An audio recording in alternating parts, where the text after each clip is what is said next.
నా ప్రియమైన బిడ్డ, నా మాటలు జాగ్రత్తగా ఆలకించుము. నీవు బిడ్డలను కంటావు. నేను కష్టపడినంతగా నా బిడ్డలు కష్టపడకూడదు. వారికి మంచి భవిష్యత్తు ఇవ్వాలని నీవు చిన్నప్పుడు నుంచి వారికి మంచి జీవితం గురించి ఆలోచిస్తావు. వారిని చిన్నప్పటి నుంచి మంచిగా చదివిస్తావు. తర్వాత ఉద్యోగం కోసం ఎక్కడెక్కడికో ఇంటర్వ్యూలకు తీసుకెళ్తావు. ఇంటర్వ్యూలో సెలెక్ట్ అయిన తరువాత వారిని ఉద్యోగానికి పంపిస్తావు. డబ్బు సంపాదిస్తారు. అమ్మాయి అయితే కట్నం ఇచ్చి మంచి ఉద్యోగం ఉన్నవానికి ఇచ్చి పెళ్లి చేస్తావు. ఎంతో కొంత కట్నం ఇచ్చి అత్తారింటికి పంపిస్తావు. తర్వాత నీ కొడుకుకి పెళ్లి చేస్తావు. నేను బ్రతికున్నంతవరకు నా కొడుకు నా కూతురు చూసుకుంటారులే అని అనుకుంటావు. అలాగే నీకు వయస్సు పెరుగుతుంటాది. నాకు ఏదైనా అయితే నా కొడుకు వస్తాడు, నా కూతురు వస్తాది, నన్ను చూసుకుంటారు, నాకేంటి అనుకుంటావు. ఇది నిజమే అయితే నేను చెప్పేది జాగ్రత్తగా వినుము, ఆలకించుము. కాబట్టి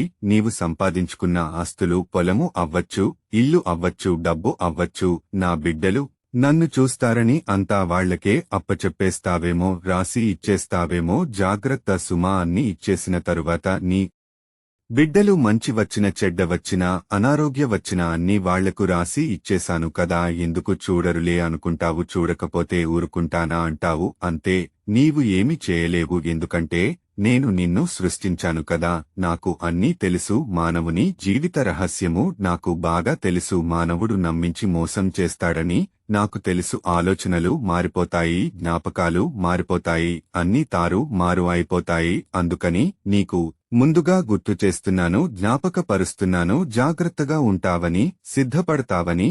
నా మాటలు విన్న తర్వాత నీ బిడ్డలకు ఆస్తులను నీ రాసి ఇచ్చేవద్దు సుమా. నీవు కొంత డబ్బు దాచిపెట్టుకో. పొలము ఉంటే నీ పేరున కొంత ఉంచుకో. అప్పుడు నీవు ముసలప్రాయములో నీ దగ్గర డబ్బు, పొలము, ఆస్తి ఉందని నీ కొడుకు అయినా నీ కూతురైనా నిన్ను చూస్తారు. అర్థమైందా?